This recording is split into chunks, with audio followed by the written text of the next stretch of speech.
Ok, bon après-midi. Cette semaine, donc, nous avons encore deux représentants de l'IEA. Donc, ce n'est plus, comme je l'ai dit la semaine dernière, l'EUA. Maintenant, ça s'appelle International University of America parce que c'est peut-être international, n'est-ce pas, et non plus européen. Oui, ça le devient. Sans bonne passe. Mais c'est surtout des Français, n'est-ce pas?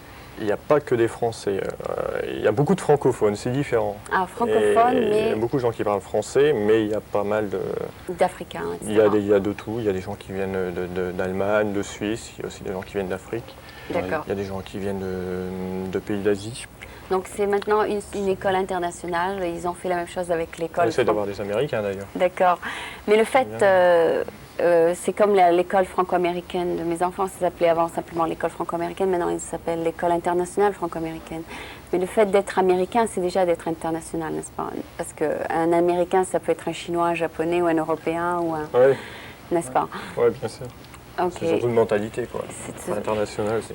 Je crois que j'ai oublié de vous présenter, donc c'est Arnaud Béharé et Nicolas Lacaze. Ce sont donc deux représentants de cette école, enfin on peut dire de cette université, et donc nous allons peut-être changer le thème de notre émission. On examine donc le futur de la France ici qui se prépare aux États-Unis.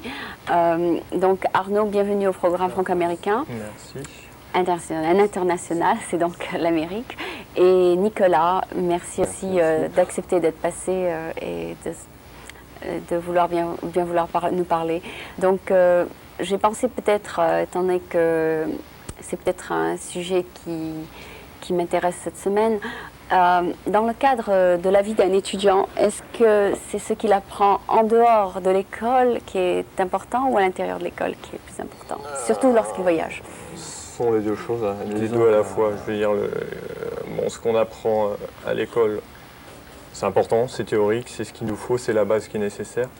Et puis en dehors, c'est la continuité, le prolongement, la continuité. À savoir que San Francisco, c'est plein d'opportunités et qu'il tient qu'à nous de les exploiter.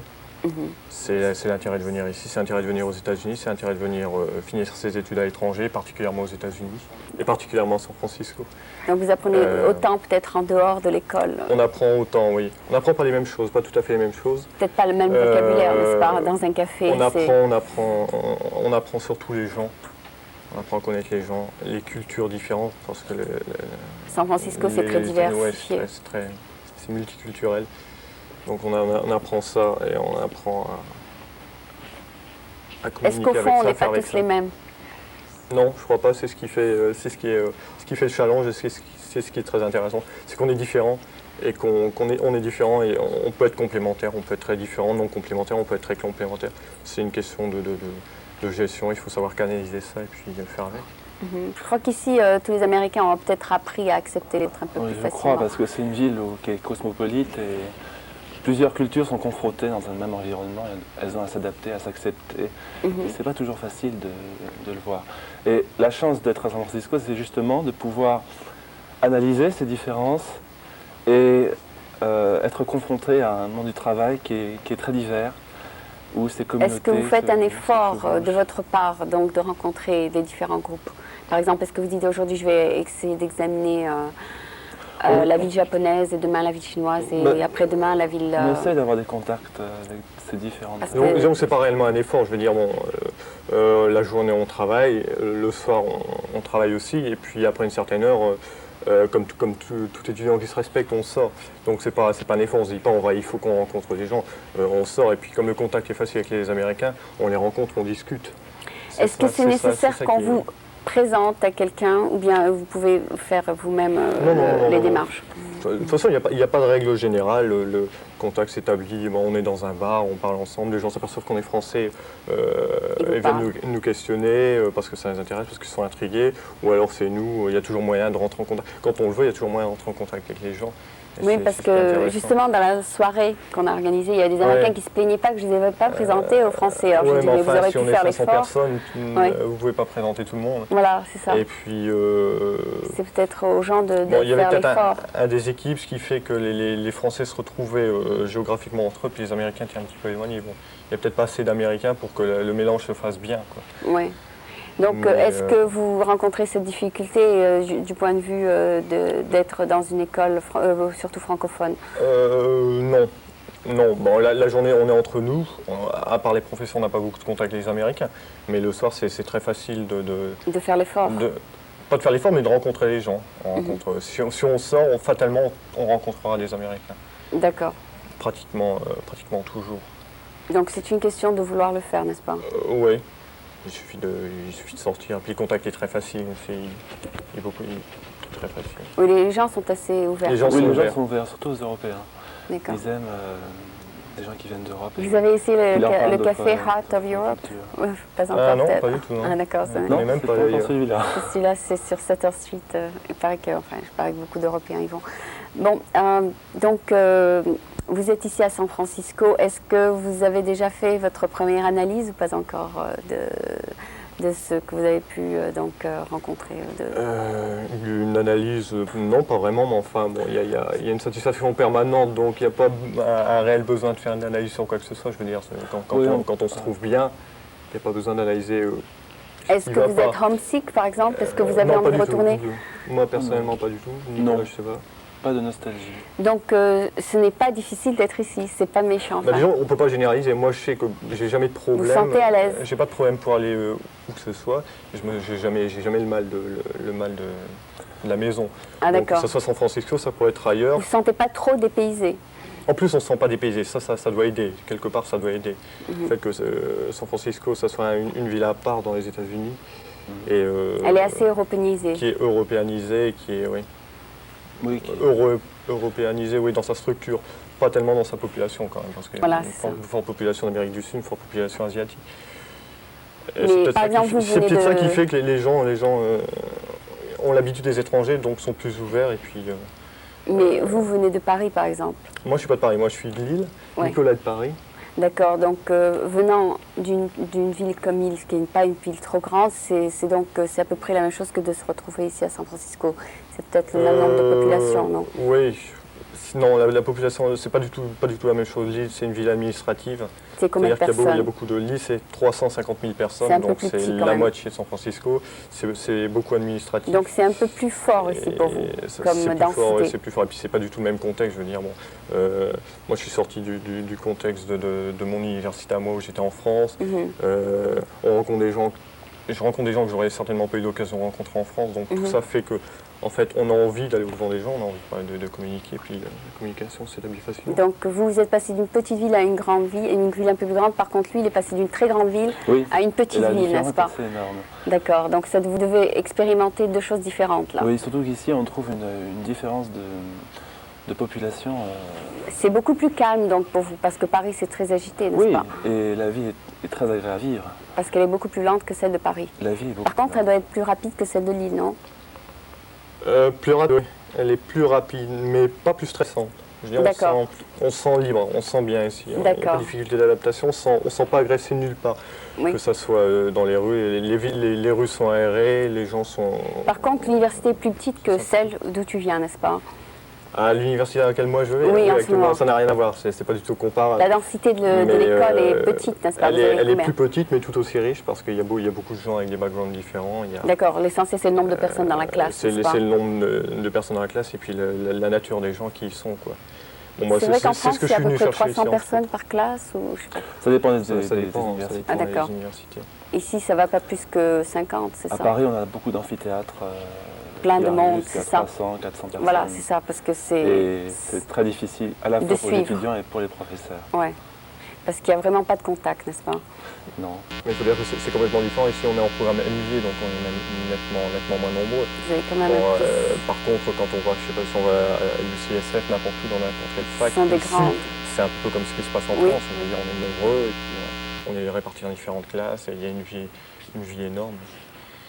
C'est pas si Et- que ça. Donc, dans votre classe, à l'UA, c'est des classes de 50 personnes, pas plus, n'est-ce pas? Oui, à peu près. D'accord. Et la population de cette université, de combien en ce moment? C'est-à-dire, il y a 300? À peu près, non, à peu près une centaine. C'est tout? Oui, et c'est justement C'est minuscule, l'avantage alors. d'une université qui est encore petite et qui se développe, c'est de permettre c'est de permettre des contacts avec les professeurs beaucoup plus faciles Mhm. et une aide entre nous qui est beaucoup plus agréable et beaucoup plus facile à faire que dans une grande université où l'esprit est individualiste et où les gens sont plutôt réservés dans leur façon de partager le travail.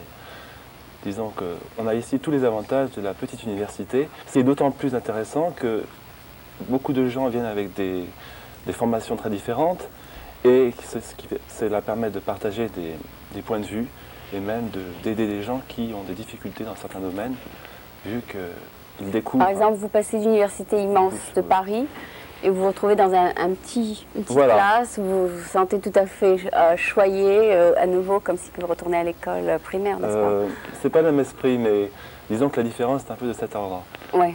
C'est-à-dire que vous étiez un peu perdu et maintenant vous vous retrouvez, c'est ça? La façon d'envisager le travail est différente. Ah bon. C'est-à-dire, On envisage beaucoup plus son esprit de communauté ici que dans une fac où chacun doit être... il doit plus, travailler tout seul. Oui, plus individuel et plus solitaire dans son travail. Oui, parce que c'est difficile pour lui de dire à son copain à côté où tu habites, peut-être dans un autre arrondissement. Oui, Ça, et le contact est différent. Tandis il y que a- là, tout le monde habite dans le même secteur, voilà. dans le downtown de San Francisco, Ouais. ou dans des quartiers un peu Vous plus faites éloignés. des amis mais- facilement, n'est-ce pas? En étant à l'étranger, on se fait davantage d'amis et il y a des liens qui se créent beaucoup plus forts. Entre les étudiants. Oui. Et en plus, peut-être qu'il y a déjà 2 étudiants qui habitent ensemble chaque fois. Enfin, Ouais. il y a Souvent, 2 par, le 2 système par de chambre, n'est-ce logement pas? est par roommate, Oui, 2 par. donc Donc c'est forcément, souvent, il y en a 2 il ou y a même 3 des amitiés qui se qui lient vont pour ensemble. peut-être pour la vie même. Enfin, c'est-à-dire des amitiés assez fortes qui se Ça, lient. c'est le fait de toute communauté à l'étranger, je veux dire. Quelle que soit la communauté, quand ils se retrouvent à l'étranger, au milieu d'étrangers, a tendance à se regrouper. Mhm. Donc c'est ça qui crée des liens plus facilement. Enfin, Oui. cela dit, il faut faire attention aussi, ça peut être un piège. Je veux Il y en a on est- au contraire on est qui ici pour recherchent. s'ouvrir, on est Oui. ici pour s'ouvrir et pour profiter de Tout à l'environnement. fait. On n'est pas là pour rester entre Français et puis. Il y en a par et puis contre discuter qui français recherchent à habiter avec une famille américaine, n'est-ce il y en pas? a qui recherchent, oui, il y en a qui vont chercher. Ça semble Très difficile. moins évident que ce qu'on m'avait dit. Je pensais que ça aurait été plus facile. J'avais mis moi quelques annonces dans la ville et pour essayer de trouver une famille, mais avec qui avoir réellement des contacts, quoi. Parce que bon, on peut se retrouver dans une famille en payant une chambre pour y loger, pour y habiter, mais sans réellement avoir de contact. Moi, ce que j'aurais voulu, c'est vraiment avoir une famille pour avoir un réel contact avec, découvrir la vie américaine sous l'angle américain. Mhm. Ça Et semble donc un tu petit peu cherches. plus difficile. Bon, voilà, j'ai arrêté de chercher parce que ça fait quand même 5 mois que je suis là. Et Donc tu es resté avec un je me suis Français, dit, n'est-ce bon, pas? bah, c'est tout. Bah, j'étais en résidence. Ah Je d'accord. n'étais pas encore avec un Français. Et maintenant, bon, je vais mettre avec Peut-être Nicolas. D'accord. Mais tu étais entre Français, n'est-ce Et pas? puis, non, moi, je n'étais pas entre Français parce que j'étais dans une résidence où il y a toutes sortes de personnes. Donc tu as pu partager ta chambre avec un Américain, peut-être, non? J'ai partagé ma chambre avec, pas d'Américain, j'ai partagé avec un Français, j'ai partagé avec un Allemand et je l'ai partagé aussi avec un Mexicain. Donc C'est d'ailleurs ce que je recherchais parce que moi j'avais pas du tout envie de... tu voulais une diversité de toute Ah façon. ouais, j'étais là pour ça, je suis venu là. Tu as entre été autres pour vacciné, non? Enfin, tu as été quand même vacciné. Non, pas vacciné, je me suis dit que c'était pas,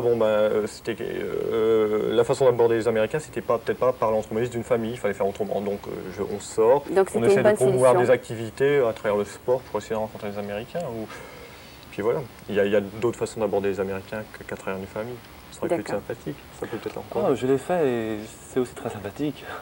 Je connais une famille Ah oui, bien d'Américains sûr. avec qui je suis assez lié, Oui, qui m'ont invité pour Noël, pour Thanksgiving, oui. qui m'ont fait partager donc la vie à l'américaine pendant quelques moments et c'est une expérience qui est très intéressante parce que disons qu'on sort d'un pays où la vie familiale est très différente de celle d'ici Mhm. et c'est bien de pouvoir comparer les deux. Est-ce que vous avez été élevé vous-même dans une famille assez unie? Parce qu'ici, c'est des fois souvent des single parents. C'est une différence qui est assez grande, oui. Entre l'esprit assez français qui veut une structure familiale assez conservatrice, assez fondée, généralement. Et puis l'esprit américain, au contraire, où chacun s'oriente dans différentes directions. Par exemple, le repas à la française est très différent du repas à l'américaine. Et bon, c'est intéressant de pouvoir s'adapter et de changer. Moi, je peux vous dire déjà que les Américains, ils ne mangent pas autour de la table, ils se prennent leur manger voilà. et s'assoient devant la télé. Exactement. Il y a moins de communication. Voilà, c'est ça. Ou elle est différente. Je pense qu'il y a une Enfin, Ouais, il y a à différents- part justement oui, ce que tu as expérimenté, qui étaient deux fêtes où les gens Oui, tout sont à les fait. 2 jours où les gens se rencontrent Voilà. finalement et s'assoient autour d'une table. Mais en général, Voilà. ils ne s'assoient pas autour de la table du tout. Ils mangent debout, ou bien ils mangent en train Chacun de. Chacun prend mange son repas à son heure et quand et il mange veut. ce qu'il veut quand il veut. Voilà, exactement. Nous aussi, c'est comme ça. Il n'y a pas d'heure. Chacun, tu as faim, tu manges. Voilà. En France, on garde des heures de repas. Puis ici, ils mangent à la Des sortie de traditions. l'école le dîner à Ouais, pas 6 du heures. tout Par la contre, même, c'est à 8 heures en France. Mais il y a beaucoup de choses qui sont quand même relativement différentes. Et ce qui est intéressant, c'est ce qu'on vient chercher ici. On vient chercher une culture différente, un D'accord. environnement Oui, différent. bien Moi, sûr. je suis pas venu aux États-Unis pour Et quelquefois, je regrette que San pour Francisco retrouver l'ambiance française. soit si tourné vers l'européenne, parce qu'on trouve par exemple beaucoup de restaurants français, beaucoup de... Oui. Ou vous n'êtes pas obligé d'aller d'ailleurs. Voilà, Ça, de vous culture pouvez les française. éviter On n'est pas justement. encore allé. Disons que ce n'est pas une ville typiquement américaine, c'est pas l'Amérique profonde qu'on trouve ici. Oui, Et, il je faut, regrette faut se dire que le mot Amérique veut dire tout le monde. Voilà. Ouais. C'est ça, il faut se dire que le mot Amérique, Tout à c'est fait. synonyme de international. Voilà, c'est ça le truc que j'essaie d'expliquer. C'est-à-dire, quand vous dites le mot Amérique, c'est qu'il y a 126 nationalités, etc. Exactement. C'est bon, San Francisco, il y en a qui ne sont pas les États-Unis. Ce sont les États-Unis, ce ne sont pas les États-Unis. Bon, c'est une partie des États-Unis de toute façon. Bon, il y a le Midwest. Si on allait dans le Midwest, ça ne serait pas du tout la même, Surtout la des même Blancs, chose. Et peut-être, je veux dire, ouais. on va à New York, c'est ni le Midwest, c'est ni San Francisco. Oui. Donc, quoi qu'il C'est un et peu on vrai est que toujours aux chaque États-Unis. ville Donc, quoi garde qu'il en soit, certaines caractéristiques et ouais. ces particularités qui sont différentes difficiles à partager. Mais Donc finalement, les deux, vous n'avez pas été donc très choqués par la vie, enfin vous n'avez pas été trop bousculés par la vie de San Francisco. C'est une vie assez calme et Ah non, qui pas nous fait- du tout. Ouais. Au contraire. Facile, facile. C'est J'ai pas, une- même pas eu, personnellement, j'ai même pas eu de temps d'adaptation, je veux dire. Et il y a même au départ, quand j'étais là, j'avais vraiment l'impression que chez moi, c'était la rue d'à côté. Ah bon. À la limite, ah ouais, je me suis senti. Mais enfin, bon, c'est peut-être un peu personnel aussi. Oui, ça, mais tant mieux. Je m'adapte facilement, donc pour ça. Mais je crois que c'est la même chose pour la plupart des gens ici. Il n'y a pas de difficulté d'adaptation. Puis en plus, les gens ont fait la démarche de vraiment vouloir venir étudier un an ici.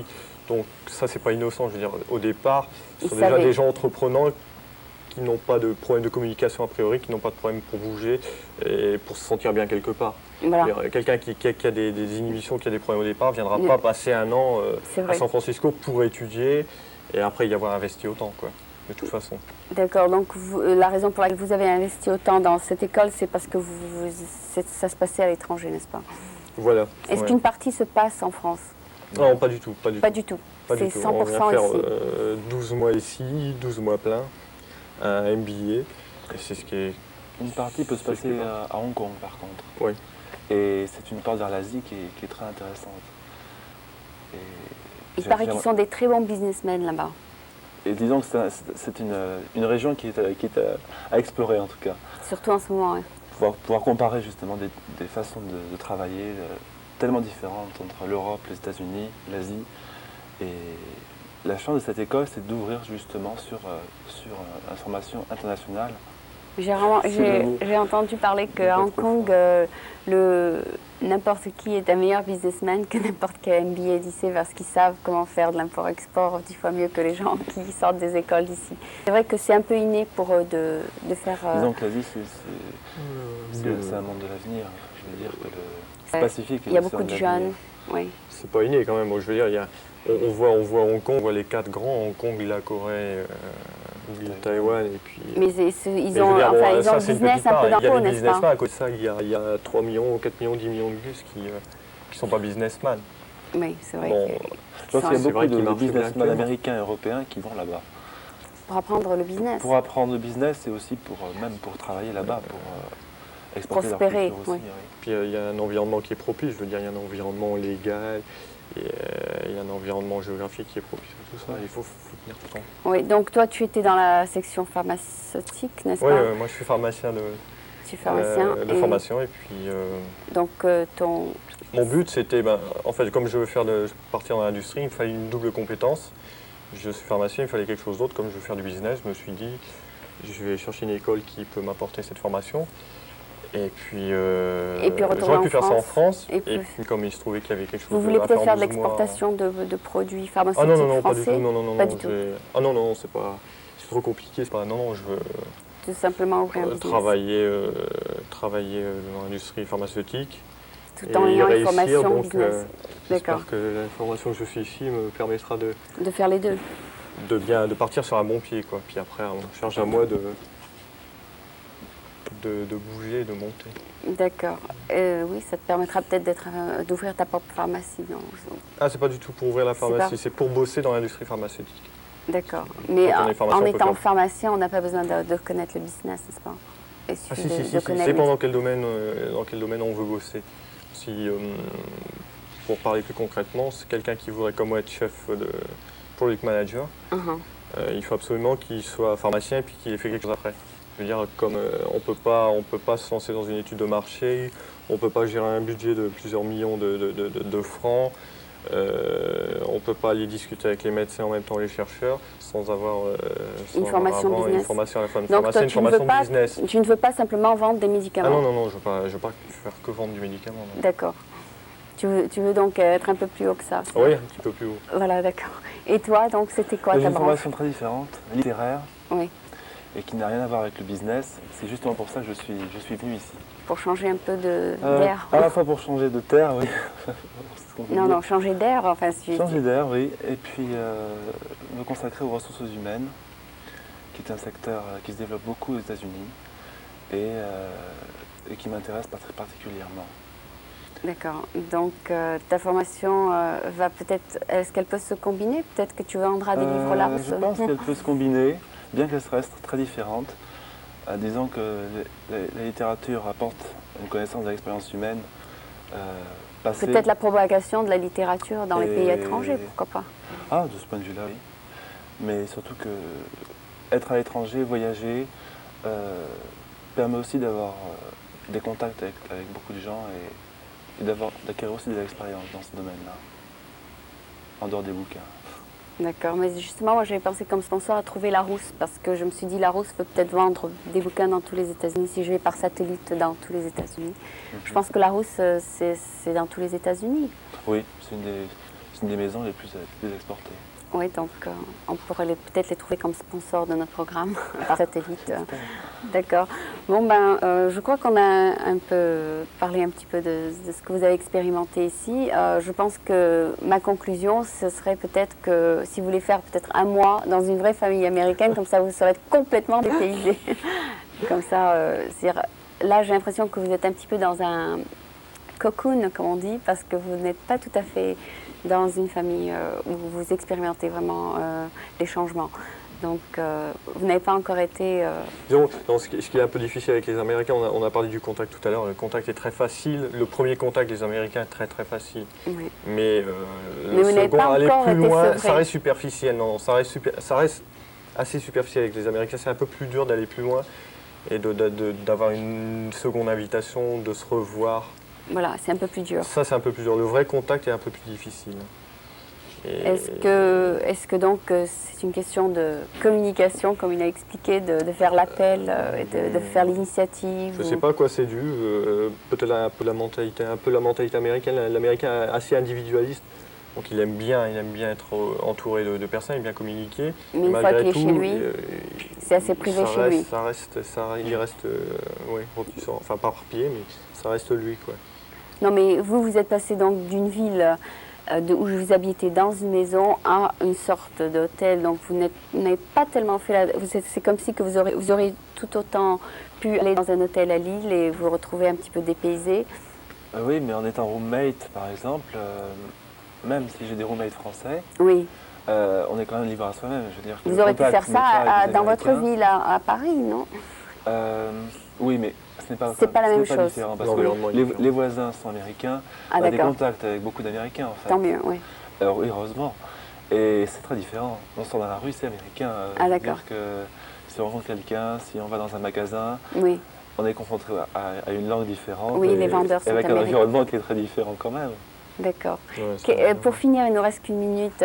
Quelle est la chose qui vous a paru le plus choquant ou la plus différente aux États-Unis? Enfin, qu'est-ce qui...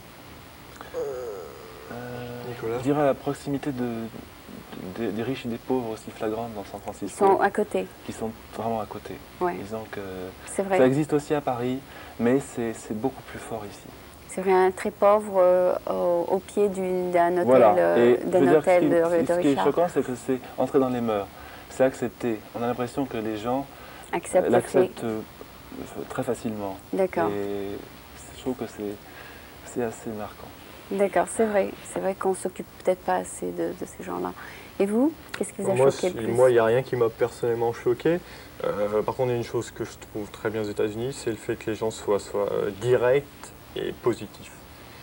Quoi qu'il puisse leur arriver, quelles que soient les situations, enfin peut-être pas pour tous, mais en général les gens sont très positifs, restent positifs, quelles que soient les circonstances. C'est ce que je trouve très bien. Et j'aimerais bien voir cette mentalité-là en France. Ça serait bien. C'est-à-dire ils ont confiance que l'autre personne est Oui, mais je une dis que bonne de personne. toute façon, ça ne Et sert à rien de se retourner il y a une regarder certaine confiance, n'est-ce pas? se retourner regarder ce qui s'est passé. Il faut aller de l'avant et puis bon. Et ça, c'est très très bien. Hein. Bon, bah, tant mieux. Bon, j'espère que donc vous deux, vous continuerez à vous faire beaucoup d'amis ici à San Francisco et j'espère qu'on pourra travailler ensemble et peut-être qu'on fera quelque chose ensemble, on ne sait jamais. Oui, pourquoi pas. Vous, je compte sur vous pour la rousse. Donc c'était Arnaud et Nicolas. Vous avez un peu écouté leur avis. Je ne sais pas si on a parlé de quelque chose de très concret, mais enfin la demi-heure a vite passé. Si je peux ajouter quelque chose, j'allais dire quoi qu'il en soit, si vous voulez continuer la discussion avec nous, vous pouvez toujours nous contacter à l'IUA. L'IUA, le numéro de téléphone est le 397 2000. Voilà. Et vous laissez un message pour Arnaud ou Nicolas. Et voilà. On sera très heureux de continuer de poursuivre la discussion avec vous. Voilà, c'est ça. Donc voilà, deux étudiants de l'IUA, n'est-ce pas? Arnaud et Nicolas. Merci beaucoup. On prie. Et tu verras que c'est bon.